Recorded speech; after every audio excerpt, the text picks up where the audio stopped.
नमस्कार दोस्तों, Gyanmati teaching channel पर फिर आप लोगों का स्वागत है। और हम आजकल पढ़ रहे हैं पद्य का इतिहास। तो पद्य के इतिहास में अभी तक हमने आप लोगों को काल विभाजन बता दिया है और आज हम जो काल विभाजन है उसका पहला है समय आदिकाल। आदिकाल की रचनाएं प्रमुख और प्रमुख रचनाकारों को पढ़ाने जा रहे हैं।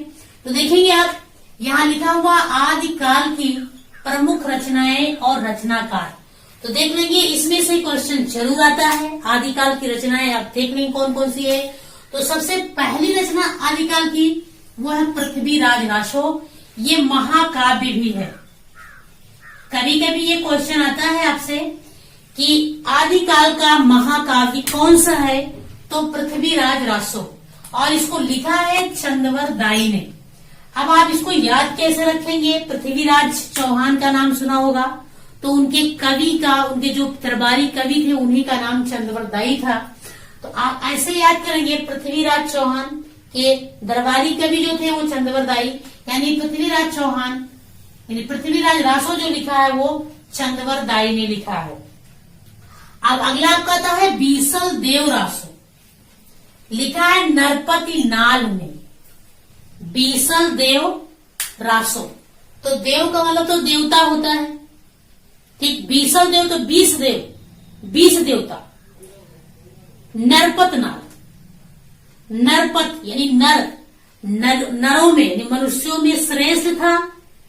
ऐसे याद करेंगे नरों में श्रेष्ठ था, इसलिए श्रेष्ठ था क्योंकि वो 20 देवताओं को मानता था। तो नरपत नाल बीसल देव रासो, बड़े आसानी से आप याद कर सकते हैं इसको। 20 देवता, इस तरह बीसल देव यानी 20 देवता कौन मानता था? जो नरों में श्रेष्ठ था, नरपति नरों में श्रेष्ठ था। अगला आपका है हमीर रासो, सारंगधर। सारंगधर ने लिखा है हमीर रासो, सारंगधर। अगला है विजयपाल रासो, नल सिंह यानी नल सिंह को विजय मिल गई थी लड़ाई में। नल सिंह को विजय मिली, तो आप याद रखेंगे विजयपाल रासो, नल सिंह। अगला है खुमान रासो, दलपति विजय। दलपति विजय, बड़े आसानी से ये भी याद करेंगे आप।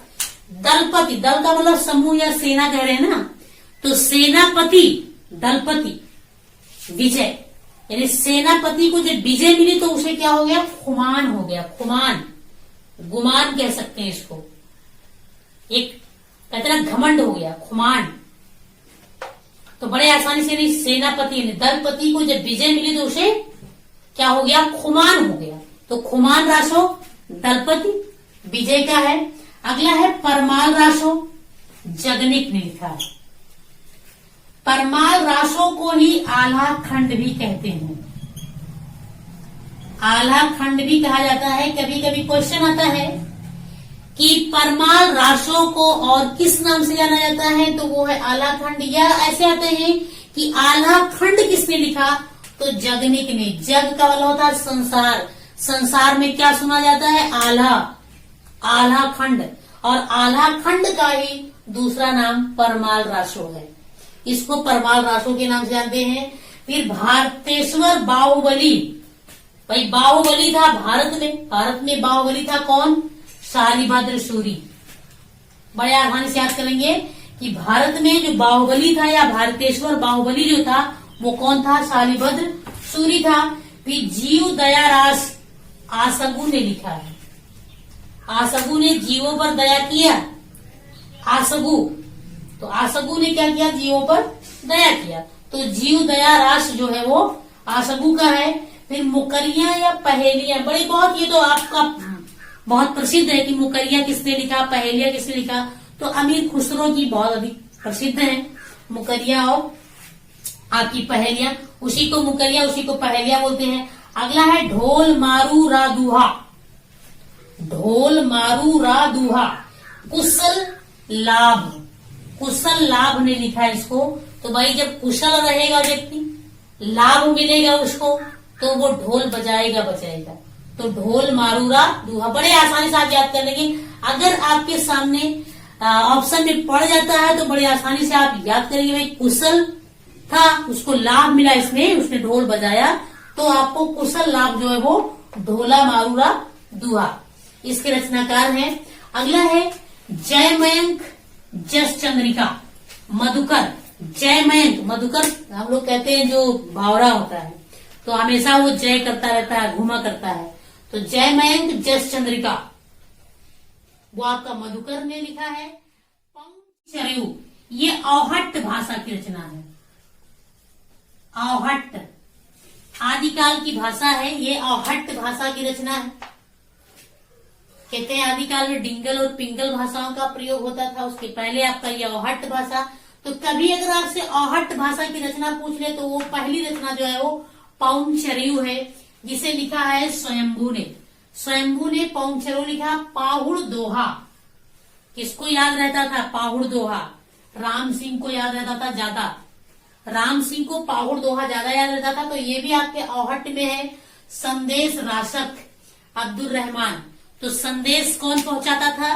अब्दुल रहमान का काम था लोगों के पास संदेश पहुंचाना, तो अब्दुल रहमान संदेश राशक लिखा है।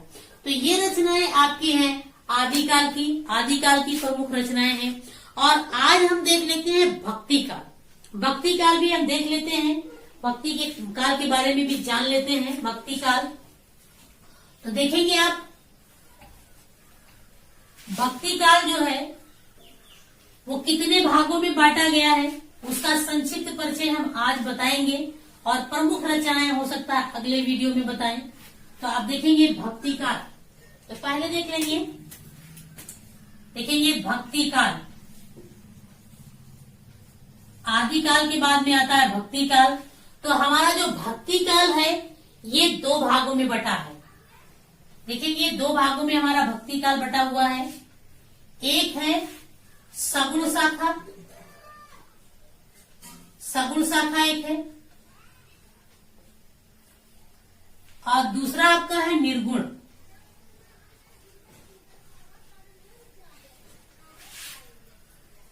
सगुण शाखा और निर्गुण शाखा में ये बटा हुआ है जो हमारा आदिकाल है। आदिकाल सॉरी भक्ति काल, कभी कभी पूछता भक्ति काल के कितने भाग है? तो दो, सगुण और निर्गुण। सगुण का मतलब आप समझ रहे हैं, जो ईश्वर का कोई रंग रूप आकार मानते थे वो आपके हुए सगुण, और जो ईश्वर को का कोई रंग रूप आकार नहीं मानते थे वो आपके हुए निर्गुण, निर्गुण शाखा थी। तो देखेंगे आपका जो ये सगुण है, ये सगुण भी दो भागों में बट गया आगे चल के।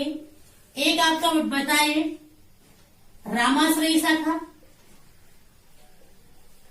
रामाश्रयी, और दूसरा आपका है कृष्णाश्रयी। रामाश्रयी और कृष्णाश्रयी। तो देखेंगे रामाश्रयी यानी जो राम के भक्त कहलाए, राम की उपासना करने वाले जो थे, राम के भक्त जो कहलाए वो रामाश्रयी, और जो कृष्ण की उपासना करने वाले थे वो कृष्णाश्रयी कवि कहलाए। तो रामाश्रयी के सर्वश्रेष्ठ कवि जो माने जाते हैं वो आपके हैं तुलसीदास।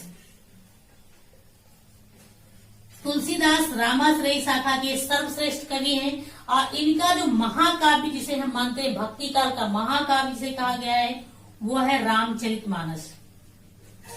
रामचरितमानस जो अवधी भाषा में लिखा गया है, ये है रामचरितमानस जो तुलसीदास की रचना है। इसके अलावा इन्होंने बहुत सी रचनाएं लिखी हैं। कभी कभी क्वेश्चन आ जाता है कि तुलसीदास किस भाषा में रचनाएं लिखते थे, तो उन्होंने अवधी और ब्रज दोनों का प्रयोग किया है। इनकी एक रचना है विनय पत्रिका जो ब्रज भाषा में लिखा गया है। इनका दोहावली गीतावली भी आपका ब्रज भाषा में लिखा गया, बाकी अवधी का प्रयोग इन्होंने किया है। तो ये आपके रामाश्रयी शाखा के सर्वश्रेष्ठ कवि माने जाते हैं तुलसीदास, उनकी रचना यानी ये महाकाव्य है, भक्ति काल का महाकाव्य। अगर आपसे पूछता है तो वो रामचरितमानस ही है।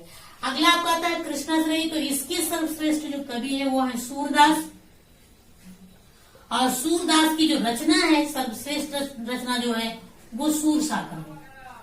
सूर सागर देखिए इन्होंने कई रचनाएं लिखी, सूर सागर, साहित्य लहरी, सूर सारावली, ये सब इनकी रचनाएं हैं। ऐसे तुलसीदास का है रामचरितमानस, बरबई रामायण, रामलला नाचू, गीतावली, कवितावली, विनय पत्रिका, ये सारी इनकी रचनाएं हैं। तो ये थे सगुण शाखा के। अब इनके भी अलग अलग कवि आपको मिलेंगे। अगला आपका आता देख लेंगे निर्गुण शाखा। निर्गुण शाखा भी हमारा दो भागों में बटा, एक बटा ज्ञान मार्ग की शाखा और दूसरा आपका है प्रेम मार्गी। पहला आपका ज्ञान मार्गी, दूसरा आपका प्रेम मार्गी। तो देखेंगे ज्ञान मार्गी क्या है, प्रेम मार्गी क्या है।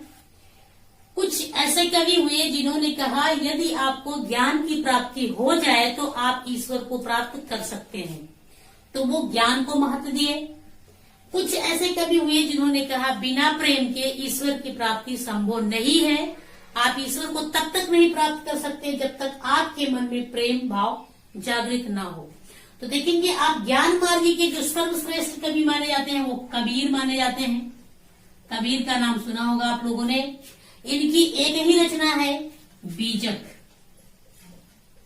अगर इनकी भाषा देखा जाए कबीर की, तो इनकी जो भाषा है वो साधुक कड़ी है। साधुक कड़ी जिसे पंचमेल खिचड़ी भी कहते हैं। हमने सूरदास की भाषा आपको नहीं बताई, इन्होंने ब्रज भाषा में लिखा है जो भी लिखा है। तो देखेंगे कबीर की भाषा साधुक कड़ी, इनकी रचना है वो बीजक है। ये बीजक भी 3 पार्ट में बटा हुआ है, साखी, सबद, रमैनी।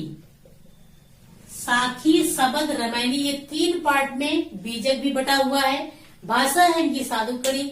जब आप प्रेम मार्गी में जाएंगे तो इसके जो सर्वश्रेष्ठ कवि माने जाते हैं वो माने जाते हैं मलिक मोहम्मद जायसी, जिन्हें सूफी कवि भी कहा जाता है। मलिक मोहम्मद जायसी, इनकी जो रचना है पद्मावत है। पद्मावत सर्वश्रेष्ठ रचना इनकी मानी जाती है। वैसे बात अखरावट, आखिरी कलाम सभी इन्हीं की रचनाएं हैं, मलिक मोहम्मद जायसी की ही रचनाएं हैं।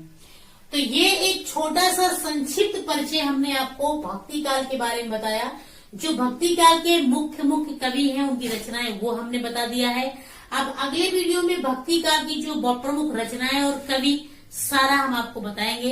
तो हमारे इस चैनल को यदि आप देख रहे हैं, आपको पसंद आए तो इसको लाइक करिए, कमेंट्स करिए और सब्सक्राइब करिए, अधिक से अधिक लोगों के पास शेयर करिए। धन्यवाद।